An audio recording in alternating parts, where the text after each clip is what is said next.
Bismillahirrahmanirrahim. Değerli izleyiciler, hepinizi Yüce Allah'ın selamıyla selamlıyoruz. Yeni bir Pergel programıyla karşınızdayız.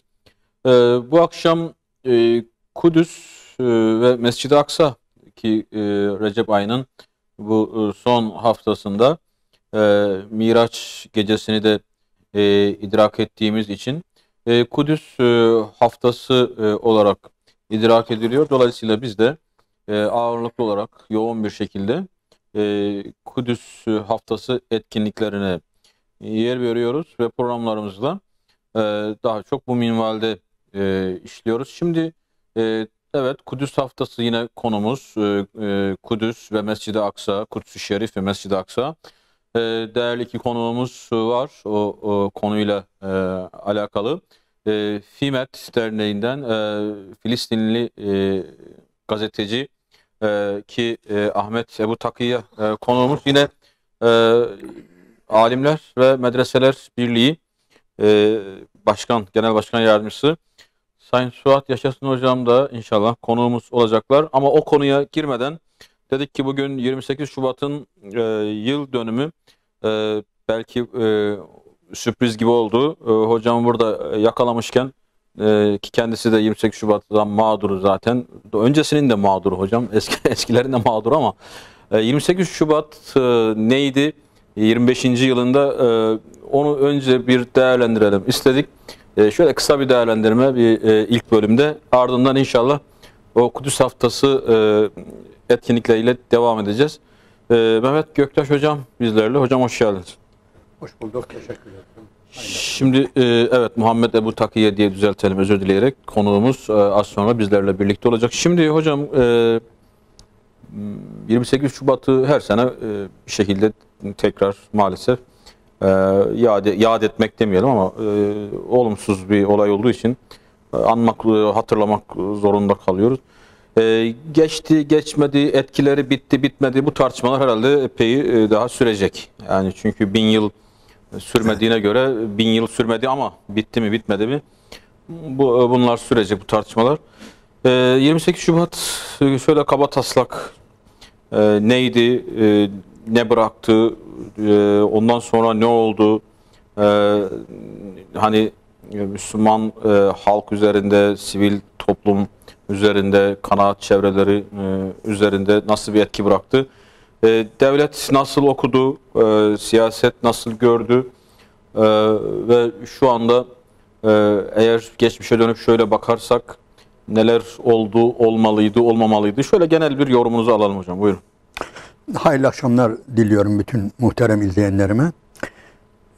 İlla ki bir farklı düşünmüş olmak değil de ben şu andaki yad edildiği şekilde anlamıyorum. Öncelikle ben 28 Şubat'ın ne zaman başladığını fazla bir bilmiyorum.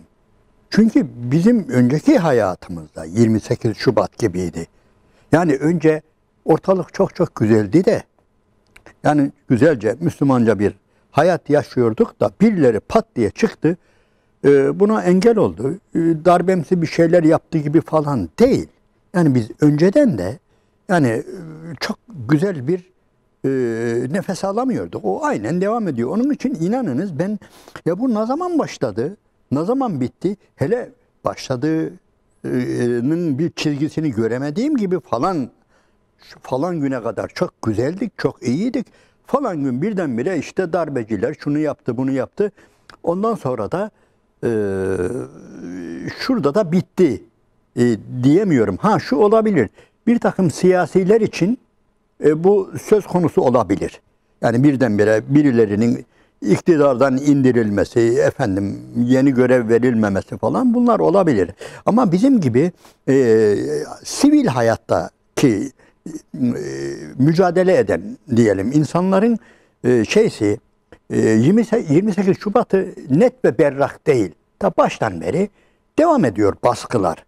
Yani öncelikle söylediğim gibi Müslümanca güzelce bir hayat yaşıyorduk da birdenbire bir şey olmuş değil. Sonra ilginçtir. Bitti denildiğinde de özellikle bizimki bitmedi. Biz hep devam ettik. Yani biz belki, yani hele özellikle 15 Temmuz'a kadar yani gerçekten Yani gerçekten her şey, baskılar, zulümler, tedirginlikler yani devam etti. Yani biz hep çok bir şey çekmedik, onu da söyleyelim bakalım. Yani haşa yaptıklarımızı, ettiklerimizi millete fatura çıkartma değil de o kadar fazla bir şey de, zulüm de görmüyoruz. Biz belki alışkın olduğumuz için hep de takip ediliyorduk, izleniyorduk ve ikide bir zaten götürülüyorduk. Yani ikide bir alınıp, yani çok bir cezaevinde kalmasak da ama ikide bir gözaltı. Hiç durmadan gözaltılarımız bizim zaten devam ediyordu. Onun için bunu fazla bir fark etmedik biz. Ve şu anda da aslında ben her şeyin bir bıçak sırtı olduğu gibi görüyorum. İnşallah öyle değildir ama yani bir takım yasaklar, şunlar bunlar. Mesela ben diyelim ki bana göre en büyük inançlı insanların en büyük kazançlarından birisinin şu andımızın kaldırıldığını söyleyebilirim yani. Bana göre en büyük, yani çünkü bu ülkenin yüz binlerce, milyonlarca evladı, yani içinde şirk bulaşığı olan bir şey her gün dayatılıyordu. Bu kaldırıldı. Ben buna seviniyorum ama hala emin değilim. Hala çok çok emin değilim yani. Güven içinde değilim. Pat diye gelebilir. Pat diye basit bir siyasi manevrayla, hatta pat diye gelebilir demem, mevcut iktidar tamamen alaşağı edilir, ondan sonra gelir demiyorum. Mevcut iktidarın ölüyle de yaptırılabilir. Bir takım, yani tekrar koalisyonu, ortak değiştirme, şu bu falan, yani bir şeyler olur. Hala ben emin değilim. Onun için söylediğim gibi 28 Şubat herkese aynı derecede vurmadı. Vurduğu insanlar var. Ama muhterem hocam, benim görebildiğim kadarıyla bazı şeyleri fazla dile getirmenin Allah-u Teala'nın hoşuna gitmeyeceği kanaatindeyim. Çünkü biz burada böyle bir 28 Şubat yaşarken, yani açık konuşalım, böyle bir can kaybı, şu bu falan olmadı yani, öyle değil mi? 28 Şubat kurbanları, şehitleri, şu bu falan diye böyle bir şey olmadı. Ama bu anda, aynı esnada, aynı zamanda dünyanın her yerinde Müslümanlar ciddi ciddi bedel ödüyorlardı. Yani biz onları bir tarafa bırakıp da kendi efendim neymiş, yani şöyleymiş, falan yerdeki memur atılmış, falan yerdeki öğretmen atılmış. Tabii bunlar da zor şeylerdir ama bunlar böyle öteki şeylere bakarak yani konuşulmaz. Siz de malumunuzdur, cezaevinin bazı kuralları vardı. Cezaevinde derlerdi ki, öğüt verirlerdi girenlere. Aman ha, çok yıl almış, cezası çok olan insanların yanında, mahkumların yanında kendi ufak cezalarını falan aman ha sormayın, konuşmayın. Bu cezaevinin yani iç kurallarına aykırıdır denilirdi. Şimdi yeryüzünün her yerinde Müslümanlar yani katliamlara uğularken, yani ciddi ciddi bedeller öderken, efendim bir iki, yani efendim falan okula alınmamış, kızlar alınmamış, şu bu falan, yani bunları dile getirmek hesabı sorulmalıdır. O ayrı bir olay. Ama kendi aramızda bunu yani fazla fazla abartmamamız gerektiğine inanıyorum. Ama şu da var, hala emin değiliz hocam. Yani dikkat ederseniz hiçbir şey ciddi anayasal güvence altında değil yani. Yani şu anda İslam adına, Müslümanlık adına bir takım kazanımlar varsa nankörlük etmiyoruz. Vardır bir takım kazanımlar vardır ama bunların hiçbirisi görebildiğim kadarıyla tapu gibi, senet gibi böyle oturmuş, tamam bu artık bu iş bitmiştir. Bunun artık geriye dönüşü yoktur diyemeyiz. Yani illa bu mevcut şeyleri karalamak değil. Demek ki inananların gücü, çapı, çalışması bu kadar. Yani hani ağzımdan yel alsın derler ya, ben daha hala, yani diyelim ki bir pat diye bir Ayasofya'yı tekrar allem kallem edip bir şey de yapabilirler, başka bir şey de olabilir. Yani her şey olabilir. Ha, bu nedir? Müslümanca bir hayat sürmek için mücadele verilmelidir, bedel ödenmelidir. İlla bunun anlamı sertlik değildir ama hocam ucuza satın alınan şeyler ucuza gider. Parmak kaldırılarak elde edilen bir takım haklar yine parmak kaldırılarak gidebilir. Onu demek istiyorum. 28 Şubat böyle bir Şimdi dönemdi. 28 Şubat'ı yani o artık ismini onlar veya birileri nasıl söylerse söylesin. Yani sonuçta bir darbeydi. Ya bu darbenin dayanağı ve gerekçesi laiklik olarak vurgulandı. İşte Türkiye Cumhuriyeti'nin işte Kemalist karakteri olarak vurgulandı. Peki laiklik şu an olduğu gibi güçlü bir şekilde güçlendirilerek sürdürülüyor. Kemalizm çok güçlü bir şekilde devam ettiriliyor. O zaman 28 Şubat'ın gerekçesi, dayanağı şu anda olduğu gibi hatta güçlendirilerek devam ettiriliyor. Dolayısıyla zaten 28 Şubat'ın hedefi laikliği ve Kemalizmi güçlendirme, korumak idiyse o zaman şu anda hedef tutturulmuş. E, Yani 28 Şubat'ın gerekçesi şu anda yerinde duruyor, devam ediyor. O halde 28 Şubat bitti derken cümlemiz yani sadece işte baskılar bitti, mağduriyetleri bitti veya sadece başörtüsü ve İmam Hatip veya Kur'an kursu yani bir iki hususta artık yani onların engellemeleri kalktı denilerek biraz işin içinden sıyrılıyor gibiyiz. Öte yandan mağduriyetleri de tam olarak siz de söylediniz. Şu anda hala 28 Şubat zihniyetinin ürünü olan diyelim ki hapiste kalanlar var. Yani şu anda Evet. cezaevinde kalanlar var. Veya görevden atılanlara yani hiç çoğuna hakları verilmedi. Veya 28 Şubat'ta yer alan işte akademisyenler vardı, medyadan yani gazeteciler, yazarlar vardı, ekonomiden, siyasetten çok geniş bir yelpazeydi. Hiçbiri bu konuda bir şey görmedi ya, bir yaptırım görmedi, bir yargılanmadı mesela. Dolayısıyla biraz böyle sanki siyasi malzeme yapılıyor gibi. Yani bakın bitirdik işte bitti şeklinde. İşin o tarafı var.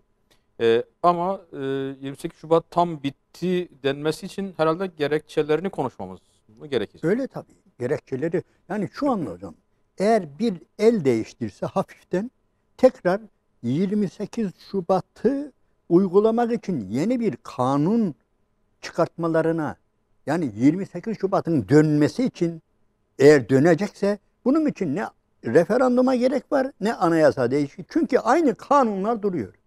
Aynı kanunlar duruyor. Sadece demek ki birileri bunu uygulamıyor. Yani biraz şey geçiyor. Yani katı davranmıyor. Yoksa aynı kurallar, aynı anayasa duruyor. Aynı özellikle o paşaların, şunların, bunların yaptığı anayasa olduğu gibi duruyor. Sadece uygulayan insanlarda biraz şey var. Yani bizleri içeri alırken, bizleri ikide bir gözaltına alırken yani yeni kanun çıkartmamışlardı. Daha eskiden beri devam ediyor. Yani bu ülkenin kuruluşu yani böyledir. Bunun üzerine kurulmuştur. Sadece gelen kendisine göre biraz elastikiyet, biraz tolere ederek böyle geçiştiriyor. Yani onun için yani gerçekten çok daha köklü bedeller ödenmesi lazım bu ülkenin. Yani bir de bu ülkenin içinde bulunduğu durumu tasvir ederken aşırı gitmekten böyle şımarıklıktan Allah'a sığınırız ama hocam şuna dikkat edilmiyor. Yani sadece bazı memuriyetten şuradan buradan yani kazançlar veya kayıplar değil konuşulması gereken. Bu ülkenin insanı 1000 yıldan beri Allah'a secde ediyordu. Allah'a ibadet ediyordu. Ama dikkat edin sadece yani camilerdeki insanlar değil. Bu ülkenin özellikle yöneticileri, bu ülkeyi idare edenler, bu ülkenin kanunları, her şeysi yani Allah'a aitti. Yani Allahu Teala'ya secde ediyordu. Devlet de Allah'a secde ediyordu. Bu ülkenin devleti, komutanı, her şeysi Allah'a ibadet ediyordu.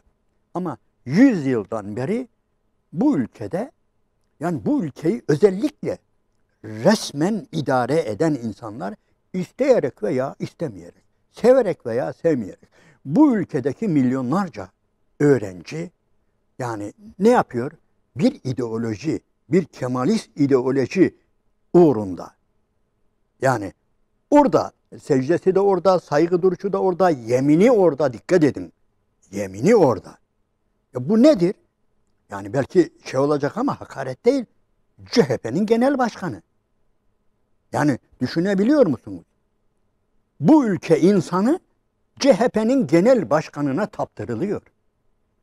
Bu bir cinayettir. Bu Allahu Teala'yı gazaba getiren en büyük olay budur yani.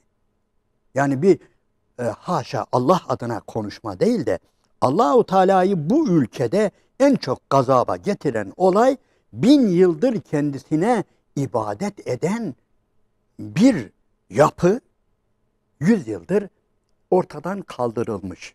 Ve bu işin acı tarafı konuşulmuyor da. Gündem yapılmıyor. Gündem yapılmıyor. Halbuki dünyada Allahu Teala'yı en çok gazaba getiren olay kendi kullarının başkasına kulluk yapıyor olmasıdır. Bundan daha şiddetli Allahu Teala'nın bir gazabı yoktur. Yani bu düşünülemez yani. Bizim okuduğumuz Kur'an, bütün peygamberler bunu şey yap. Bunu hiç konuşamıyoruz. Konuşmuyoruz. Konuşturulmuyor. Veya konuşturulmadı birileri de belki Allah korusun herhalde 50-50 olmuşlar. Oluyor ya. Böyle de oluyor ha. Hem Allah'a yani hem diyelim ki hem Allahu Teala'ya cahilimiz, cühelamız yani diyelim ki cahil cühela dedim sivil ahali böyle yapar. Efendim resmileri de böyle yapar. İşte gördüğün gibi idare ediyoruz. İkisini de yani resmi ideolojiyi de idare ediyoruz. Allahu Teala'yı da idare ediyoruz gibi bir hava var hocam. Halbuki bir Müslüman bunu yüreğinde hissetmesi lazım. Allahu Teala'yı gazaba getirdiğinin farkına varması lazım. Şimdi Ayasofya açılacağı zaman Türkiye'de birileri ısrarla dediler ki kesinlikle dünya buna izin vermez.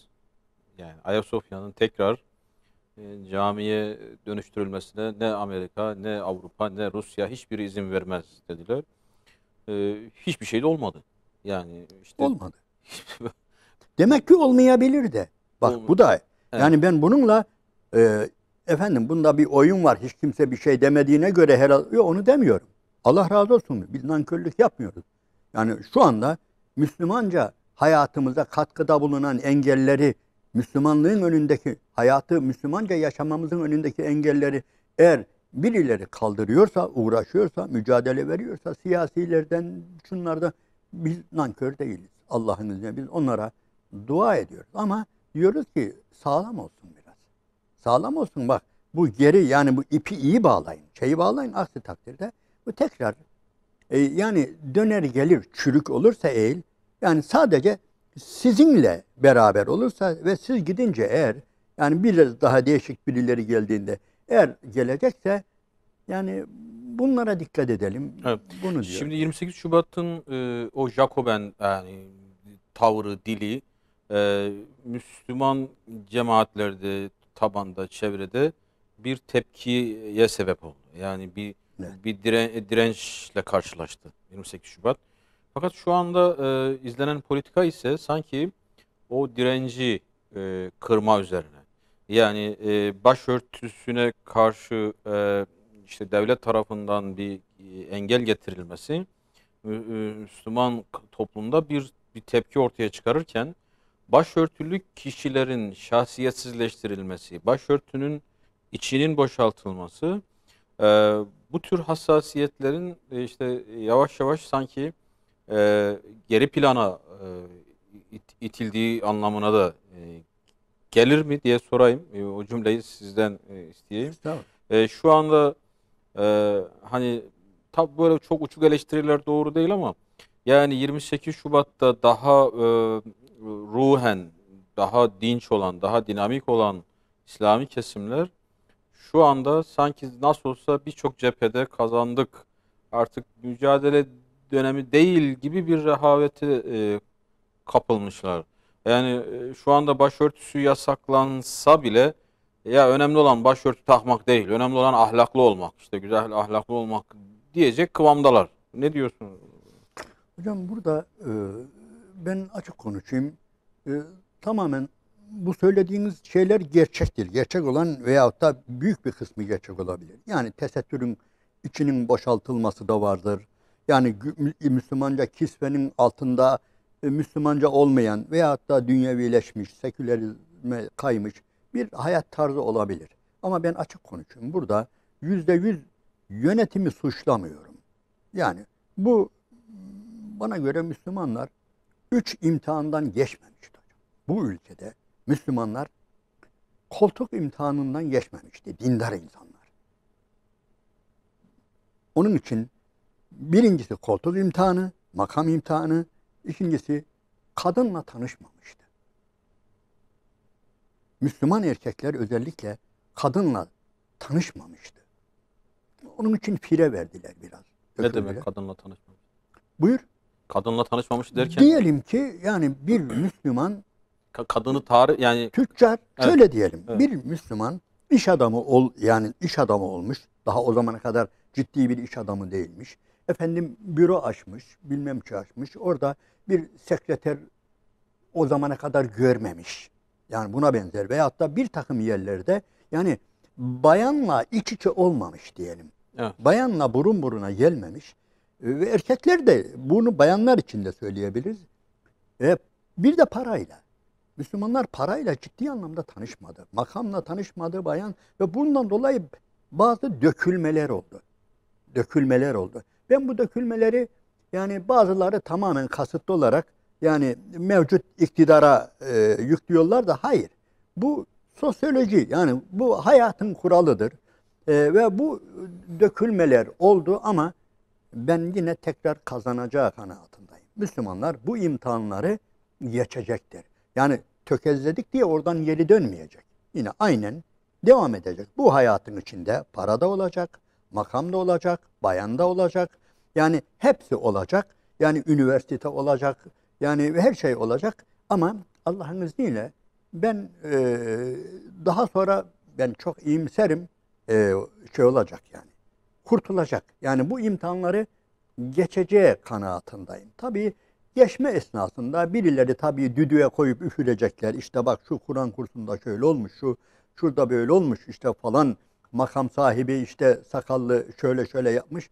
Yani bundan dolayı biraz darbe yiyeceğiz, şey yapacağız ama bunlardan vazgeçmeyeceğiz.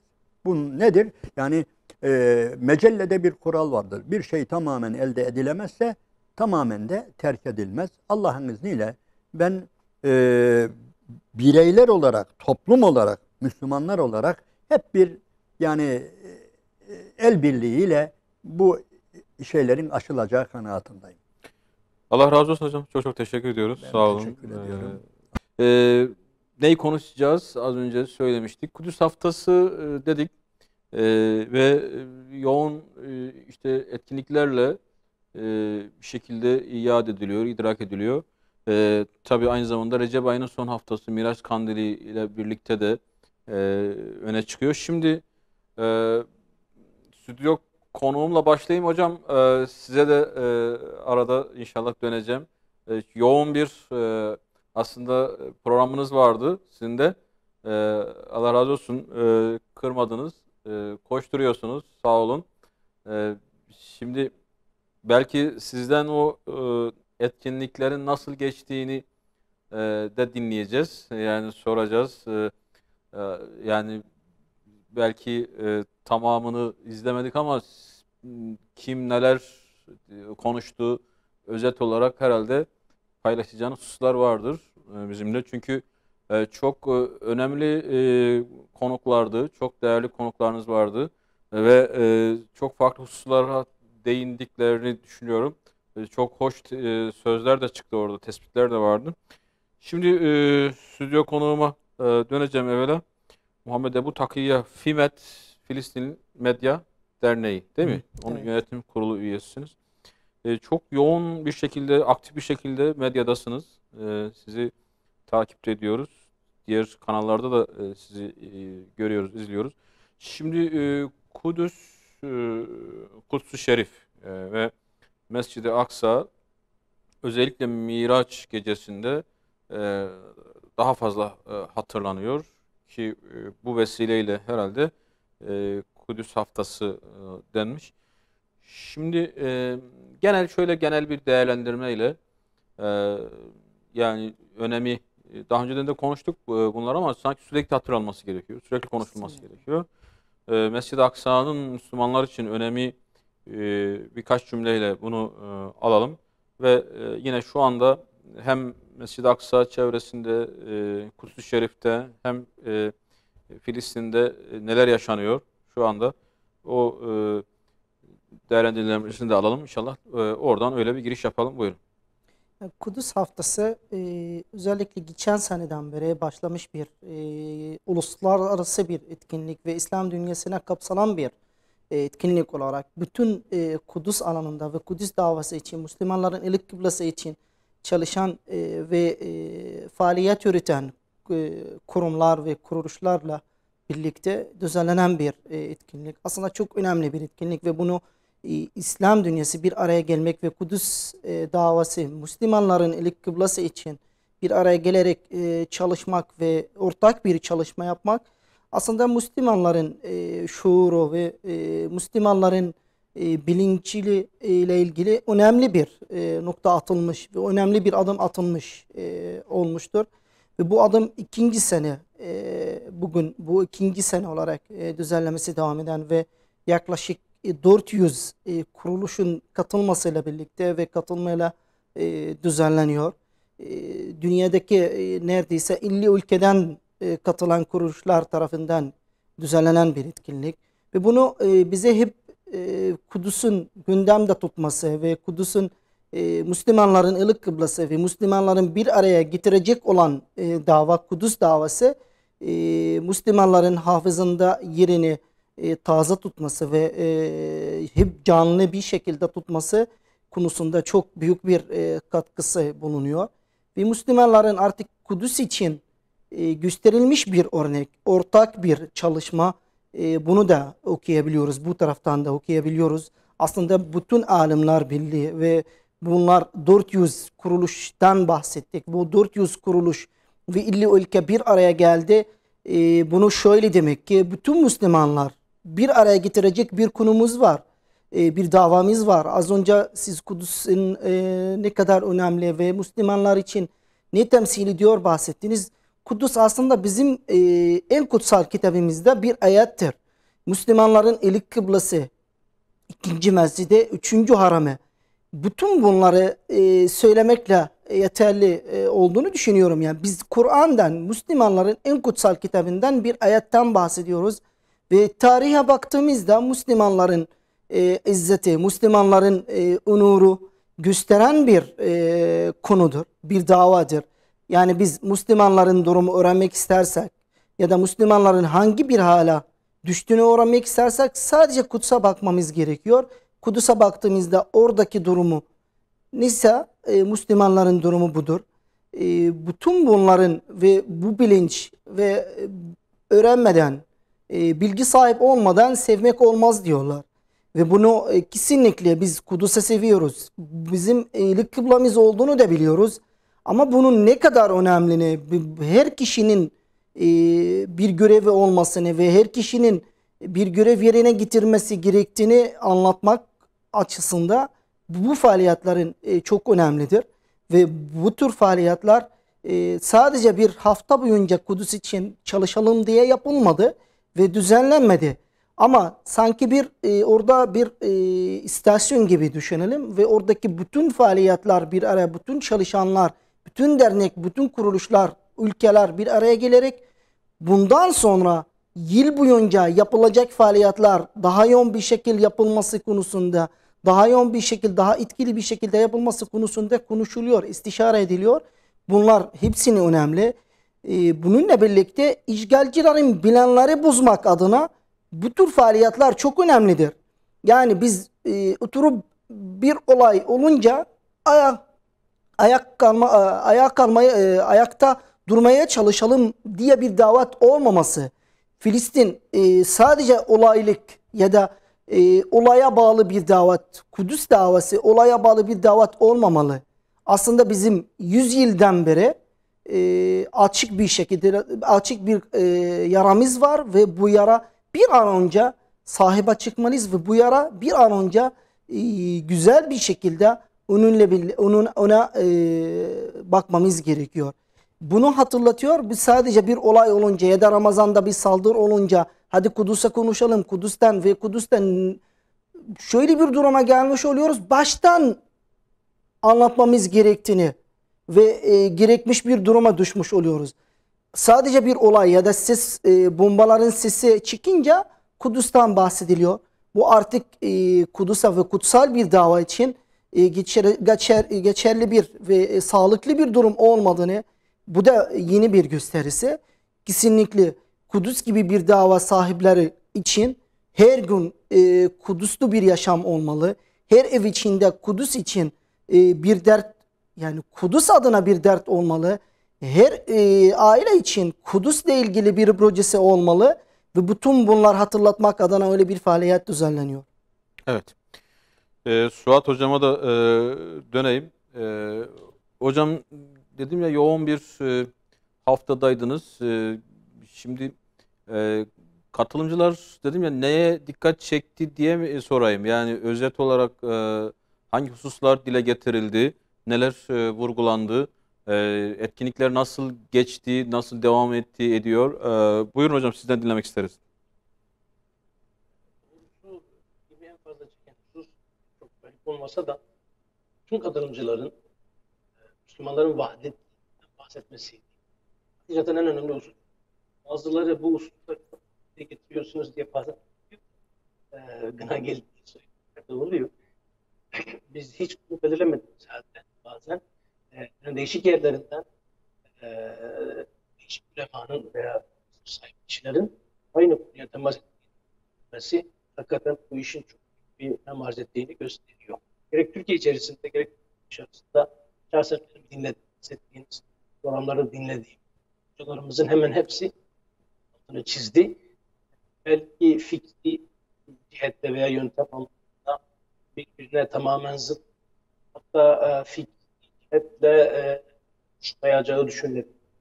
Çok şiddetli bir şekilde işte hatta ötesine gidebilenler buluşması aslında Mescid-i Aksa'nın bunu toplayıcı bir toplayıcı herkesin birbirinden birlikte olduğunu göstermek için bir önemli husus, bir tanesi bir hocam şu ifadesiydi, dedi ki dünyanın hiçbir toprak parçasına Mescid-i Aksa'ya nasip olmamış.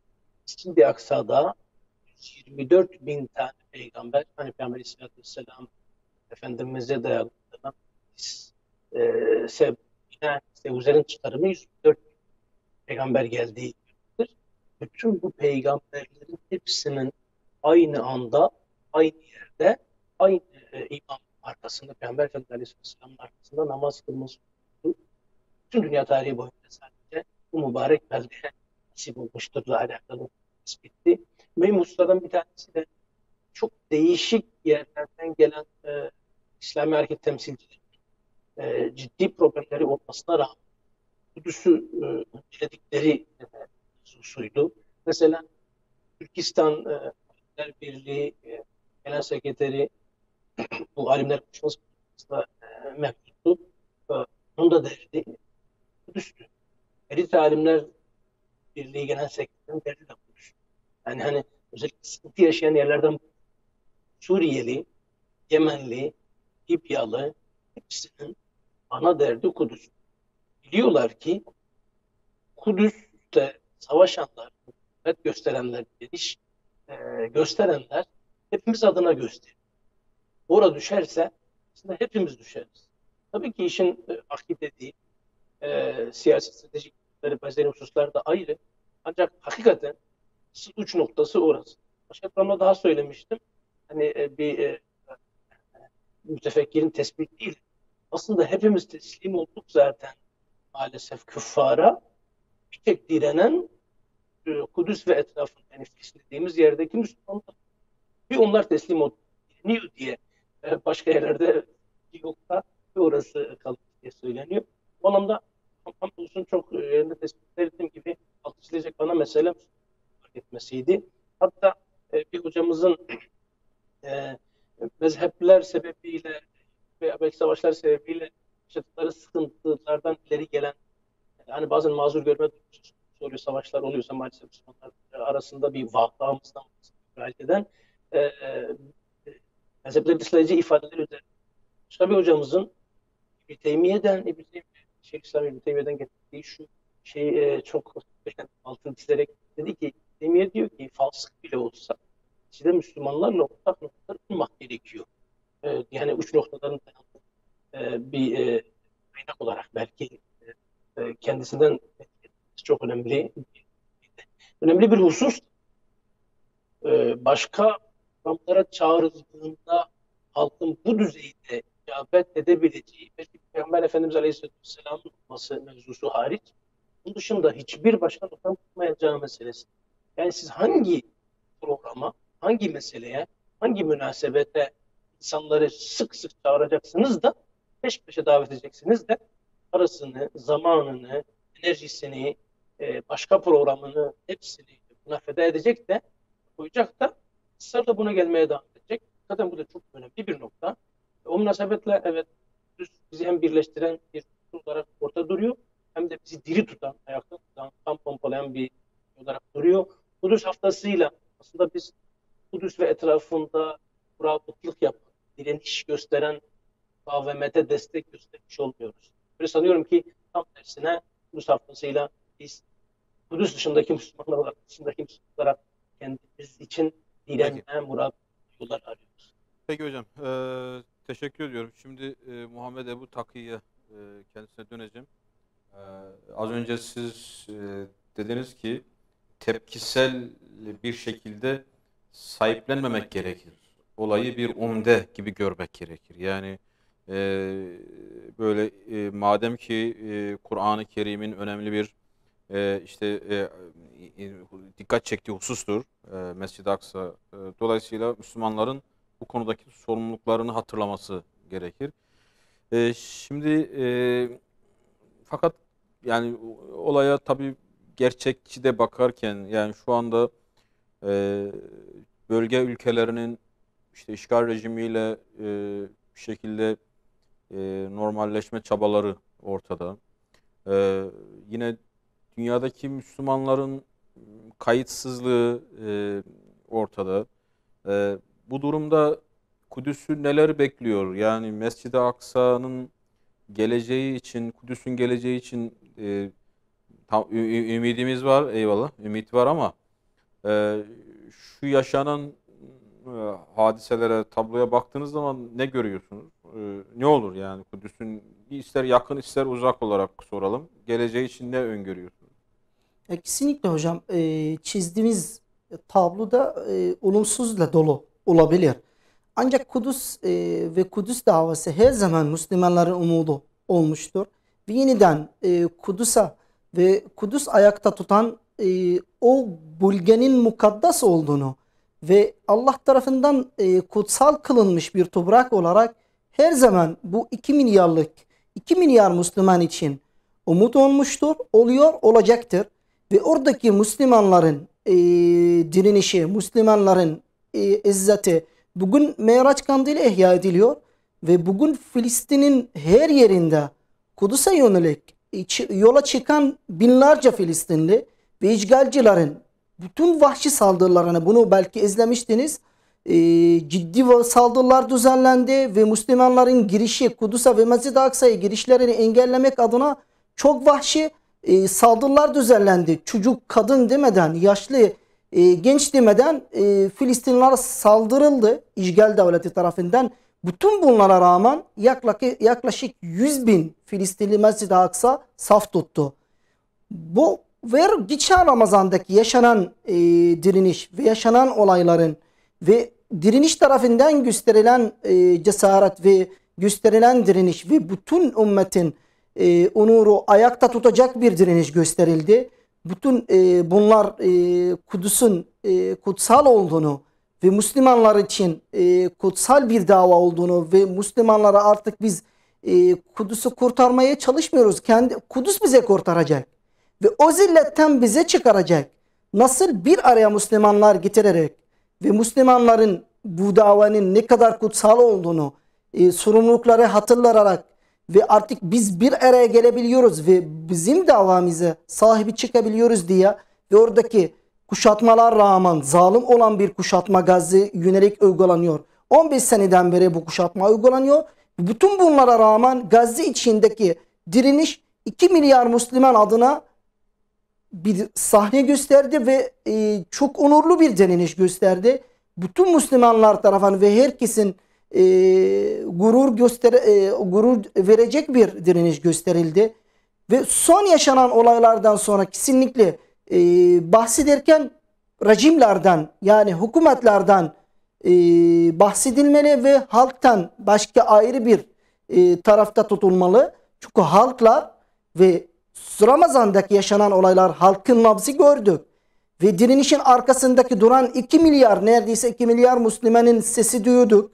Rejimler ne kadar ölümsüz adımlar atsa bile halkın ve halka düşen görevi yerine getirilmeli ve oradaki yaşanan ve gösterilen direniş ve o kutsal davanın ve oradaki direniş ruhundan beslenmeli ve ayakta Kudüs için ayakta durulmalı. Bütün bunların Kudüs'ün bunu tarihe baktığımızda şöyle dedik, Kudüs Müslümanların nabzı gösteren bölgedir. Bunu bu sözden kastettiğimiz şey budur. Bütün bu olumsuzluk kesinlikle olumsuz adımlar atıldı ve hatta hıyanet kuruma gelecek olan adımlar atıldı ve Müslümanlara yönelik hıyanet sayılacak adımlar da atıldı. Sözde normalleşme adımları, sözde işgalci İsrail normal bir tırnak içinde normal bir ülke kabul edip onunla ilişki kurmak, bütün bunlar kesinlikle ve yeniden söylemiş olalım, kesinlikle kabul edilecek ve bütün Müslümanlar sadece Filistinliler değil, sadece o işgalin acıları çıktıklarından dolayı değil, bütün Müslümanlar herhangi bu dünyanın her yerinde nerede bir Müslüman olursa olsun o Müslüman tarafından kabul edilecek bir şey kesinlikle değildir. Çünkü işgalci İsrail bir işgal olarak görülmeli ve özellikle bölgedeki son yaşanan olaylar, bugün direnişten bahsediyoruz. İnsanlar ve Müslümanlar bazen direnişten bahsetmekten korkuyorlar. Bugünler ise sarı saçlı olan bir direniş için gururla bahsediyorlar. Başka ülkede ve batılı ülkelerde olan bir olay olduktan sonra artık silahlanmadan bahsediyorlar. Silahlanmaktan bahsediyorlar. Direniş göstermekten bahsediyorlar. Çocuklar direniş saflarına sokmaktan bahsediyorlar. Filistinliler ise ya da Müslüman ise terör diyorlar. Bunlar kabul edilecek adımlar değil diyorlar. Ama bütün bunların artık Kudüs'ün ve oradaki direnişin ve bu davanın kutsal olduğunu ve Allah tarafından kutsal kılınmış bir dava olarak yeniden Müslümanların umudu olacak. Olacak da bu olmaktan ve yeter ki Müslümanların ve bize düşen görevin yerine getirmesi yeter. Yani eskisine göre gerek Kudüs'te o bölgedeki halkta veya gerekse dünya Müslüman halklarında eskiye göre diyorsunuz ki daha ileri düzeyde bir Kudüs bilinci var şu anda. Kesinlikle bunu fark ediyoruz. Yani şu anda yani dolayısıyla devletlerin işte işgal rejimiyle olan muamelelerine aldanmamak lazım. Yani onların o ilişkilerine aldanmamak gerekiyor diyorsunuz. Tabanda farklı bir durum var.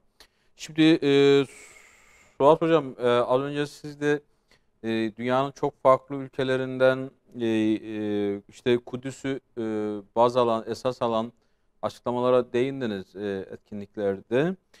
Şimdi Kudüs'le ilgili, Kudüs'ün önemiyle ilgili böyle bu meseleyi aslında imanla ilişkilendirmek, yani hani namaz, kıble diyoruz. işte peygamber diyoruz, ayet diyoruz vesaire. Dolayısıyla bunda bir beis yok herhalde. Yani bunu açık bir şekilde ifade etmek lazım. Biz hani imanı işte 6 şartla böyle hızlı söyleyip geçiyoruz ya, işte imanın 6 şartı vardır filan. Yani o şartların arasında yani Kudüs'ü söylememizde ne sakınca var? Mescid-i Aksa'yı söylememizde ne sakınca var? Yani neden bunu böyle imani bir mevzu olarak tam söyleyemiyoruz? Burada bir sıkıntı görüyor musun? Yani teknik anlamda belki ulemanın akide ilmiyle uğraşan ulemanın konusu arasına giriyor gibi bir ifade kullanmak ayrı. Ancak bizim gibi avam insanlar anlamında inanç inancın bir parçasıdır demekte hiçbir sorun yok. Tam tersine bunu söylemek lazım dediğimiz. Hani her meseleyi itikadi mesele olarak değerlendirmek tabii ki işi genelleştirir. Asıllarla teferruatı birbirinden ayırmak gerekiyor. Doğru. Ancak dediğim gibi bizim gibi avamlarla alakalı aslında çok net.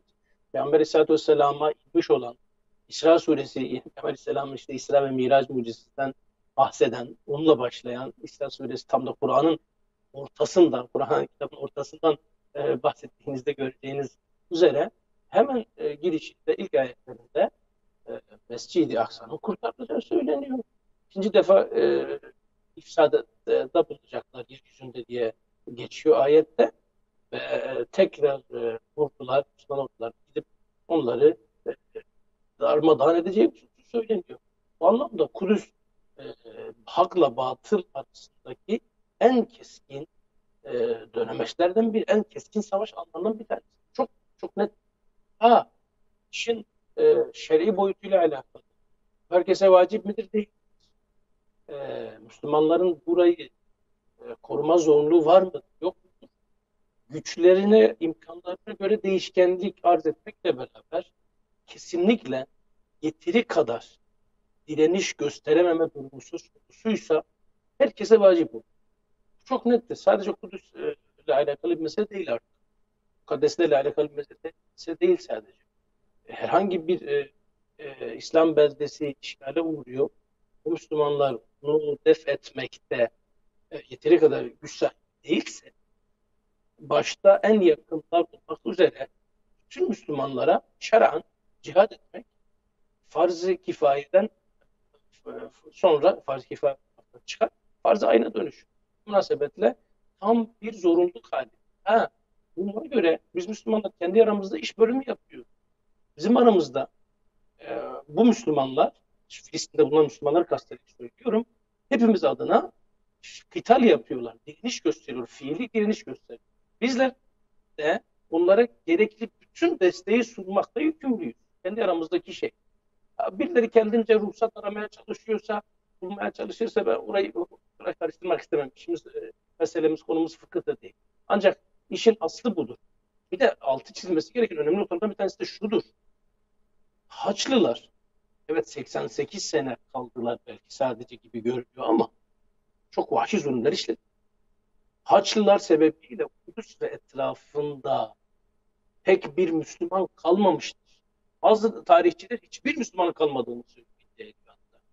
Ondan sonra Selahaddin Eyyubi ordularıyla girince Kudüs ve etrafına dünyanın değişik yerlerinden, bizim coğrafyamızdan da birçok insanın arasında bulunduğu ordularla, askerlerle girdi ve oraya yerleşti.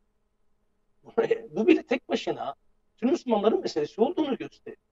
Yani Kudüs ve etrafında yerleşik bulunanların hepsi ya Kürt, Türk, Arap, Fars, Urdu, nereli benzeri insanlar zaten. Selahattin Eyyubi buradan oraya gitmesi, Nurettin Zengin'in, İmadü Zengin'in burayla alakalı hesap yapması benzeri hususlar bu coğrafyada yaşayan insanlar için yeterli bir örnektir. Onun sebeple herkesin ciddi bir şekilde mesul olduğu bir meseledir. Evet, buna göre imani bir meseledir.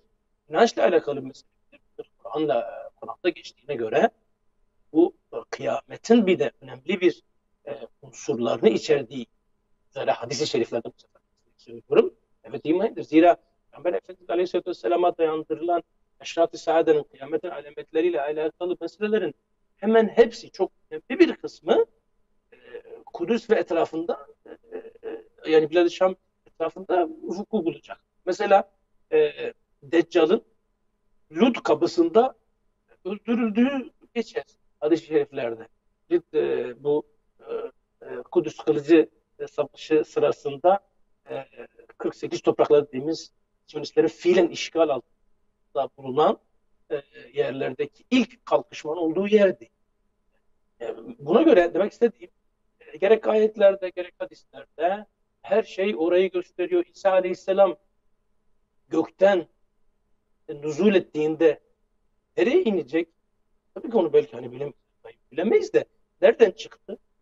Nereden göğe çıktı? Değil mi? Yani onunla beraber olacak Mehdi Aleyhisselam, diğerleri, orduları doğal olarak bizim için evet bizim inancımızın, Kur'an kitabımızın, hadislerimizin, sünnetimizin bir parçasıdır. Bu münasebetle merkezindedir. Ben dün de programda söyledim. Bir iki cümleyle bunu ifade edeyim. İnsanlar bu hususu hakikaten anlamıyor. Kimisi eleştirmek için eleştiriyor veya düşmanlığından. Kimisi de anlamadığından ötürü eleştiriyor. Diyor ki insanların bu kadar sıkıntı yaşadığı, altında olduğu dönemlerde siz Kudüs diye tutturmuşsunuz. Kudüs de Kudüs, Kudüs de Kudüs. Yani insanlar burada açlıktan kırılıyor. Dolar bilmem nereye dayandı. Asgari ücrette yapılan zam eridi. İşte ekmeğin fiyatı ne oldu? Enerjinin fiyatı, elektrik faturası bilmem ne. Bunları küçümsediğim için söylemiyorum. Yanlış anlaşılmasın. Bu gibi hususlar dururken siz Kudüs'te Kudüs diye tutturmuşsunuz. Ya da işte Ukrayna'da savaş var, bilmem ne var. Siz Kudüs'te Kudüs diye tutturmuşsunuz. Kusura bakmayın. Sizin anlamanızı anlayışla karşılayabiliriz bir yere kadar. Yalnız siz de bizi anlayacaksınız. Bizim için Kudüs meselesi az önce hocam ifade ettiği üzere iman meselesi. Evet, Direkt hadiseden vazgeçmemiz mümkün değil. yani önemli.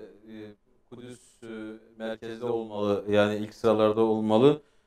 Kudüs Mescid-i Aksa şuuru bir varlık sorunu aslında. Müslümanların dünyadaki varlıklarının yani bir anlamda ispatı niteliğinde. Yani Kudüslü olmak ya da olmamak veya Mescid-i Aksa'lı olmak ya da olmamak. Şimdi tekrar stüdyo konuğuma döneceğim, Muhammed Ebu Takiye. Ya şimdi oradaki Müslümanların görevlerini bir şekilde yaptığından bahsettiniz. Yani 100.000 Müslüman dün işte Mescid-i Aksa'da namaz Bugün için geldi. sabahtan akşama kadar. Evet, sabahtan akşama kadar ve bu engellemelere rağmen, yani oradaki işgal rejiminin işte baskılarına rağmen gerçekleşiyor. Yine Filistin'de geçen yıl Ramazan ayında olsun ve öncesinde sonrasında müthiş bir direnç var, bir mukavemet var, bir sabır var, sebat var. Peki dünya Müslümanları için söylersek hani yani olumlu tespitler adına, yani böyle çok karamsar bir şeyler de çizmeden, ama dünya Müslümanlarında Kudüs bilinci nasıl ilerliyor, nasıl gelişiyor? Hatta şöyle soralım, neler yapmalıyız? Bir İstanbul'da oturan bir Müslüman olarak veya Jakarta'da, Java'da, ne bileyim yani işte Lahor'da oturan, yaşayan bir Müslüman olarak Casablanca'da vesaire. Yani ne yapmalı uzaktaki Müslümanlar? Farklı milletlerden, farklı ülkelerden ne yapmalılar veya ne yapmalılar idi? Buyurun. Kesinlikle bunu Kudüs doğru bir şekilde bilgi sahip olmak ve olduktan sonra Kudüs için ve Kudüs'ün sıcak ve canlı bir dağ olarak tutması en önemli görevlerden birisi. Onunla birlikte oradaki insanlar ve Kudüs'teki ve Kudüs çevresindeki yaşanan insanların desteklemesi ve onlara sahip çıkması bütün Müslümanlara, az önce hocam bahsetti, o bölgedeki herhangi bir Müslümanlara ait bir toprağa işgal edildiğinde o toprakta yaşanan Müslümanlara bir farz olarak cihat, direniş göstermek bir farz olarak düşüyor. Ve eğer onların gücü yetmezse onlara yakın olan Müslümanlar sonra bütün Müslümanlara düşen bir farz hale geliyor. O yüzden bu farzın yerine getirmek adına oradaki insanlara sahip çıkmak bir farz olarak görülmeli ve bu şuurla gereken adımlar atılacak ve gereken adımlar bugün eğer kendimize sorarsak ne yapabiliyoruz? Eğer biz bu şuur bilgi alarak ve bilgi sahip olarak bu şuura sahip olursak kesinlikle atılması gereken bir adımlara en iyi biz bileceğiz. Ve oradaki insanların ihtiyaçlarına ve oradaki insanların duruşuna destekleyecek adımlar atılmalı. Bütün Müslümanlar tarafından, ister İstanbul'daki Müslümanlar, ister Jakarta'ya da, Endonezya'da, Hindistan'da bütün Müslümanların bir derdi olmalı. Eğer bugün Kudüs'le ilgili bir derdimiz varsa kesinlikle bu dert için derman ve bu dert için düzenlenecek ve bu derdin giderecek bir yola bulmaya çalışacağız. O yüzden bir bilinçli olmalı. Ondan sonra oradaki gereken destekler sağlaması, insanların ve gündemde en birinci konulardan ve hatta en kutsal konu olarak tutulmalı. Az önce bütün insanların, bütün ülkelerin sorunları görmezden gelmek hiç mantıklı değil. Ancak bunlardan daha büyük, daha ana bir meselemiz olduğunu düşünülmeli ve bu dava için eğer biz üst bir dava olarak az önce dine bağlı bir dava, bir akide meselesi, bir inanç meselesi olarak değerlendirdik. Buna göre yol izlenmeli ve buna göre adım atılmalı.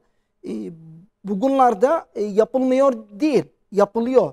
Ve bugün bu fırsatla birlikte bu faaliyete gösteren ve bu faaliyete katılan bütün gençler, bütün vakıflara teşekkür etmek istiyorum bir Filistinli olarak. Gerçekten ciddi anlamda ilerleme görüyorum, takip ediyorum. Eskisine göre çok farklı bir şekilde.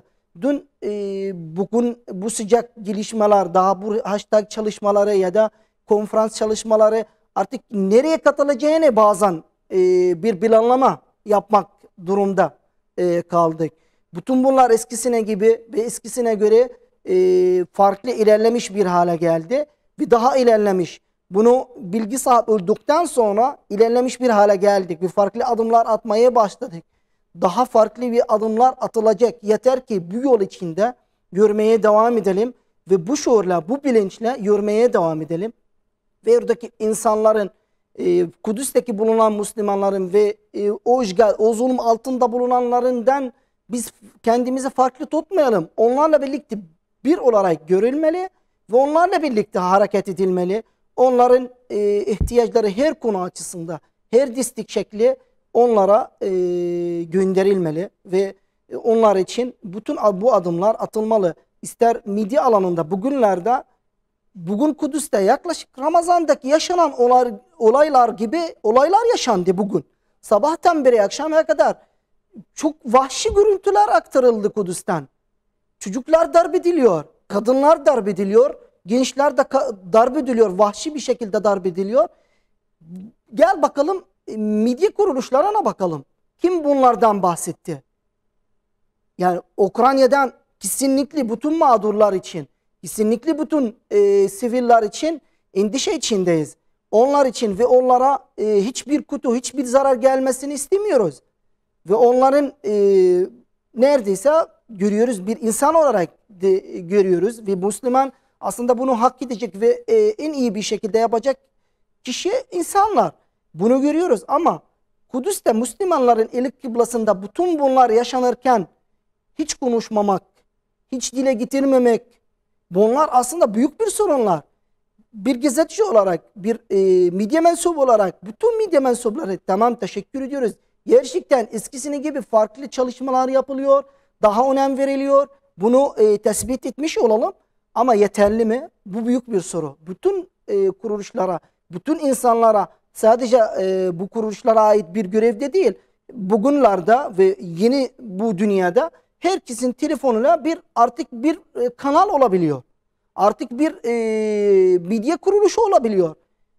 Biz bunu gördük ve görüyoruz, takip ediyoruz. Filistin'deki, Kudüs'teki bir kişinin paylaştığı bir video milyonlarca ulaşabiliyor. Bir kanal olması da gerek yok. Bir gazeteci de olması gerek yok. Sadece bir şuura sahibi olması gerekiyor. Ve bu şuura göre hareket edilmeli. Bugün bu önemli bir tespit. Yani bunu fark ediyoruz. İlla yüzlerce kişi olmalı. Kanları dökülmeli konuşmak adına. Ya konuşalım, ne zaman konuşacağız? Bugünlerde konuşmazsak ne zaman konuşacağız? Bu bizim için en temel konulardan. Hatta biz sadece çok fazla dini temellara bağlandık. İnsani temellara da bağlanalım. Ve Ukrayna'daki yaşanan ya da farklı bir ülkede yaşanan olanlar bugün Batı'daki medya kuruluşları Filistin direnişi için terör diyenler artık Ukrayna için direniş göstermek adına teşvik ediyorlar. Bu biz bir Müslüman olarak, bir Müslüman medya kuruluşu olarak, İslam dünyasındaki var olan bir medya kuruluşu olarak bütün bunlara iyi bir şekilde okumak gerekiyor ve buna göre bizim değerlerimize göre hareket etmemiz gerekiyor ve gerektiğini düşünüyorum. Evet. Yani siz her gün orada yaşananları takip ediyorsunuz ve paylaşıyorsunuz kendi medyanız üzerinden. Gerçekten bugün de orada yani çocuklar oradaki işgal rejimi güçleri tarafından maalesef darp edildiler. Bugün yaşananlar değil mi? Ve her gün bir genç ya katlediliyor ya tutuklanıyor. Yani bu sürekli devam ediyor. Şu Suat hocama döneyim. Hocam sesinizdeki sorun birazcık aşıldı ama inşallah tamamen aşılmıştır. Ya işgal rejiminin oradaki hani böyle sistematik yani böyle alıştıra yani sanki böyle artık buna alışın. Hani biz buradayız ve burasını unutun der gibi veya biz buradaki baskıyı sürekli böyle devam ettireceğiz der gibi o tavırlarına sanki Müslümanlar alışmadılar gibi. Yani böyle o şeyi o alışma eşiği aşıldı gibi artık. Ya aşıldı derken yani bir yerde hesap etmedikleri bir durum var şu anda. Öyle mi öyle midir? Yani Müslümanlar hayır biz buna alışmayacağız diyorlar. Yani siz orada işgalcisiniz, gayrimeşrusunuz, yaptığınız her şeyi görüyoruz ve bizim tepkimizi bekleyin der gibi. Siz nasıl görüyorsunuz hocam? Doğrusu buna en büyük delil Türkiye. Türkiye Müslüman devletler içerisinde şimdi yüz karası maalesef düzeltilmesi lazım tabii bunun. Müslüman devletler içerisinde Siyonist rejimi hemen kurulduğunun ilanını aktif etmişler. Yani ülkelerden bir tanesi. İlk Müslüman ülke maalesef. Ancak alışabildik mi? Kimse alıştırabildi mi bize? Bu halkın damarlarından, zihninden, beyinlerinden, duygularından Kudüs, Mescid-i Aksa'yı, Filistin'i çıkarabildiler mi? Tersine. Bugün 28 Şubat. 8 Şubat'ın zahiren gerekçesi hatırlarız. Biraz daha yaşayalım şu anlar. Sincan'da düzenlenen Kudüs gecesi değil miydi?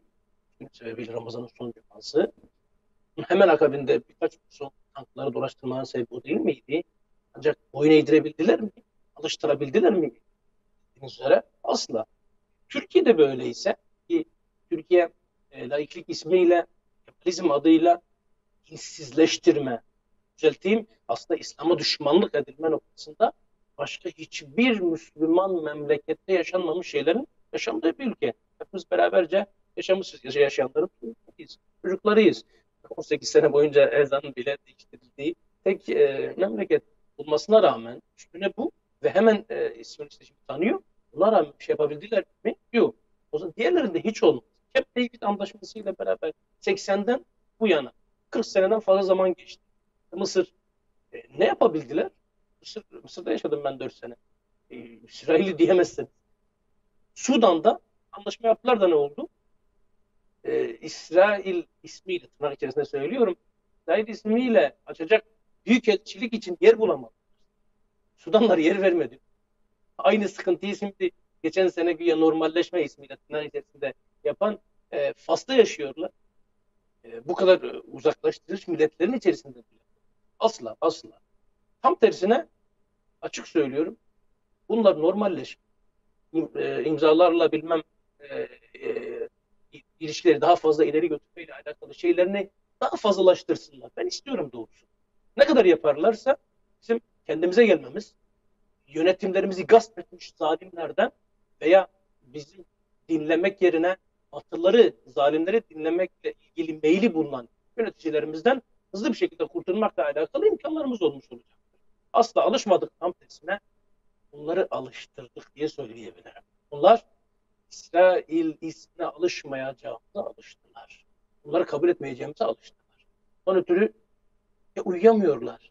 Düşünün, Kudüs Kılıcı Savaşı sırasında resmi açıklamayı söyledim. Ahmet Bey daha iyi bilecektir. İsrail denen güya o gasp ettikleri topraklardaki yaşayanların %70'inin sığınaklarda olduğunu bizzat asker açıkladı. Yani bu kadar arasında. Gazze'de en sıkıntılı yer olan Gazze'de bombalar düşerken çocukların oyun oynadığıyla alakalı görüntüleri hatırlayacaktır. Henüz birkaç ay öncesinden izleyiciler. En rahat oldukları dönemde güya demir kubbeye sahip, böyle sinek bile uçmayacak, uçsa hemen radarla tespit edecek de hemen durdurulacak bir sisteme sahip. Tüm dünya teknolojisinin yağdırıldığı yerde güven içerisinde mi yaşıyorlar? Kaçacağım bunu ölüyorlar diyor. Biz alışmadık ama tam tersine alışmayacağımız noktasında onları alıştırdık. Onlar da bunu kabullendi. Onun için nereye düştü? Formalite icabı şeylere geldi. İşte zaten ilişkilerde işte saklama ihtiyacı hissetmeyen bazı Müslüman ülkelerin gasp yöneticileri, işte Emirlikler, Bahreyn bilmem ne gibi ülkelerle resmi bir anlaşma, her şey yapmaya başladılar. İktisadi meselelerle, bir önceki Amerika Başkanı'nın şeyleriyle, zorlamalarıyla. Bunun dışında değişen bir şey olmadı. Kanaatimce bu hususun özellikle biraz da daha fazla ilerletilmesinin sebebi aslında biraz da İsrail dedikleri yerde toplama, Avrupa'dan sağdan sola getirmiş oldukları toplama insanlar bir nebze olsun kurtulmaya yönelikti. Yani bunlar kaçmak istiyor. Evet. Eski geldikleri yere gitmek istiyorlar. Tutmak amaçlı herhalde böyleydi. Böyle biz alışmayacağız. Bunlar tam tersine gitmek için şey yapacak. Şimdi az önce yani oradaki direnişten de geç hocam da değindi. Yani şu anda Filistin'deki Müslümanların veya Kudüs ve çevresindeki Müslümanların belki de bizden farklı olarak, yani bizden derken uzaktaki, biraz daha uzaktaki Müslümanlardan farklı olarak bu konuda çok müthiş bir motivasyona, morale, hatta bir heyecana, beklentiye sahip olduklarını görüyoruz. Yani biz sadece oradaki acılara bakarak hisleniyoruz. Fakat onlar ise daha farklı bir hisse sahipler. Yani buradaki farkı nasıl görüyorsunuz? Yani uzaktan bakan hep acıyı mı görüyor? Hep böyle oradaki zorluğu mu görüyor? Yani hocam belki o memleketin bereketi diyelim. Yani başka bir anlamı, başka bir tefsir edilecek bir şey bazen ben kendime de soruyorum. Bulamıyorum. Yani bir kişi olarak, oradan gelen bir kişi olarak. Ben Gazze'de yaklaşık lisenin 2. sınıftaydı. Kuşatma başladığında bugüne kadar kuşatma devam ediyor. Hayat bizde durmadı. Savaşlar yaşadık. İşgalin saldırıları altında kaldık. Belki çocukluğumdan beri bugüne kadar evim 5 defa bombalanmış. Yeni inşa ettik. Yeni bir hayat mücadelesi verdik. Vermeye de devam ediyoruz. Yarın da Allah korusun, Allah göstermesin. Kesinlikle biz normal bir hayat, normal bir insan yaşamayı tercih ediyoruz, istiyoruz. Hatta yaşanmaz bir bölgede aslında tabiri caizse yaşamaya da çalışıyoruz. Güzel şeylere imza atmaya çalışıyoruz. Başarılı bir hayat sürdürmeye çalışıyoruz. Yapıyoruz bunu. Ama işgal altında herhangi bir lüks bir hayat istemiyoruz. Zorla, acılarla dolu bir hayat olsun ama izzetli bir hayat olmasını tercih ediyoruz, istiyoruz. Biz bunu bir Filistinli olarak ya da oradaki yaşanan bir Müslüman olarak başka bir tefsir edilecek bir şey bulamıyorum. Yani bu memleketin, bu ilahi bir bu kutsal toprağın bereketi, normal hatta bir insanın fıtratı olarak herhangi bir baskın altına kaldığında bu baskına karşı bir şey yapmaya çalışıyor. Yani normal bir insandan bahsedersek kesinlikle bu insan zulma karşı bir şey yapmaya çalışır. En azından sözle, elle, herhangi bir şeyle bir şey yapmaya kabul edilecek bir şey değil. Normal insanların fıtratına göre. Biz de bu insanların bir parçasıyız. bir insan olarak işgal edilmiş topraklarımız, işgal konusu yıllar önce olmadan önce bu işgala karşı, bu işgalin planının farkında olup bu işgala karşı çıkmaya başladık. Bugün Filistin'deki direniş sadece bu geçtiğimiz Ramazan'daki direnişten değil ya da önceki Taş İntifadası'ndan 90'lardaki bu 88'lerdeki Taş İntifadası'ndan ya da İslami hareketin kurulmasıyla birlikte de değil ya da El-Fetih hareketin kurulmasıyla birlikte de değil. Bu direniş Filistin ve Osmanlı İmparatorluğu'ndan düşmeden önce bu işgalin, bu direniş ruhu yola çıkmış bir direnişten bahsediyoruz. İzzeddin Kassam'dan bahsediyoruz. İzzeddin Kassam 30 yıllarda Suriye'den, Şam'dan çıkıp Filistin'e gitti. Müslümanların ılık kıblasına sahip çıkmak adına. O da Filistinli değil. Bir Suriyeli olarak, bir Suriyeli bir alimdi. Büyük bir hocaydı. Bir hoca artık buraya kadar benim alimliğim bitti. Şimdi bu ilmin, bu sözlerin gerçek olduğunu ve bu sözlerin imtihanı verme zamanı geldi. Şam'dan çıkıp Filistin'e gitti. Bu da 1930 yıllarında ve 28 yıllarında. Önceden bugüne kadar bir direniş var ve bu direniş işgal vardıkça bu direniş devam edecek. Daha büyük bir direniş de olacak ve bu direnişin ruhu sadece Filistin içinde ve Filistin sınırında kalmayacak. Bütün bölgedeki insanlar ve dünyadaki Müslümanların başta olmak üzere ve insanların, hür olan insanların ruhuna ve fikrine girecek. Ve bunu girdiğini de görüyoruz. Bunun artık sonuçları görebiliyoruz. Ne kadar oradaki yaşamak bile, yani şunu söyleyebiliyorum, sözle anlatacak bir acı da değil. Bütün tarafta siz bir düşünün, 15 senede, yani Gazze'den bahsetmek gerekiyorsa 15 senede zalim bir kuşatma altında nasıl bir yaşam olabilir? Eğitim alanında, sağlık alanında içilecek suyla ilgili sorunlar var. Yıllardan beri şöyle söyleniyor. Örgütler ve su alanında çalışan örgütler ve uzmanlar tarafından Gazze'de içilecek su yoktur. Bu yıllardan önce söyleniyor. Bugüne kadar insanlar bir şekilde bir taraftan bir yaşam mücadelesi veriyorlar. Bir taraftan bir direniş veriyorlar. Ve bu davanın Filistin işgal edildiğinde işgalcilerin ve işgal liderleri şunu söylediler. Bugün büyükler bu dünyadan geçip gidecekler ve çocuklar bu davanın unutacaklar. Bu toprakları unutacaklar. Ama bugün görüyoruz ki yılların geçmesine rağmen bugünlerde Filistinliler aynı birinci gün gibi, birinci günün heyecanıyla bu mücadele devam ediyorlar ve daha sağlam bir şekilde de devam ediyorlar. İster siyasi alanında, eğitim alanında Filistinlilerin en yüksek eğitim oranı var Filistin halkında. Neredeyse %90 yüksek eğitim alınmış insanlar Filistin'de. Sadece geçen sene içinde yüzlerce Filistinli doktor derecesini almıştır Gazze. Kuşatma altında olan Gazze'den bahsediyorum. Bütün alanda bir direniş, bir yaşam mücadelesi gösteriliyor. Ve bu direnişin kesinlikle sonunda bu direnişin zaferle sonuçlanacak ve bunu ister insani anlamında ister dini açısında bunu zaferle sonuçlanacak kesindir. Çünkü dini açısında bunu Kur'an'da yazılmış bir ayet olarak ve indirilmiş bir ayet olarak insani anlamında her yerinde hak yerini bulacaktır. Bütün insanlarına göre hak yerini bulacaktır. Ve bunu şöyle söyleyelim. Filistin'deki yaşanan olaylar ve oradaki bu direnişin sonuçlanması, insanlar bize düşen neyse onu yapalım. Sonuçlar ne olacak düşünmeden. Çünkü bazen şöyle diyorlar. Sonuçlara düşünen ya da sonuçlarla fazla bakanlardan kahraman olmaz. Şöyle söyleniyor. Çünkü bize düşen neyse onu yapmaya çalışalım. Sonra Allah'ın takdiri, bu haklı olan davanın bereketi, haklı olan insan açısında haklı olan dava, gasp edilmiş bir toprak var. Bu toprağı geri almak adına direniş gösteren bir halk var, bir toplu olarak.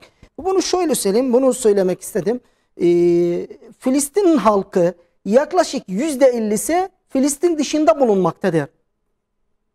Bunlar normal şartlarda kesinlikle Filistin çoktan unutmuş ve normal bir hayat yaşıyorlar.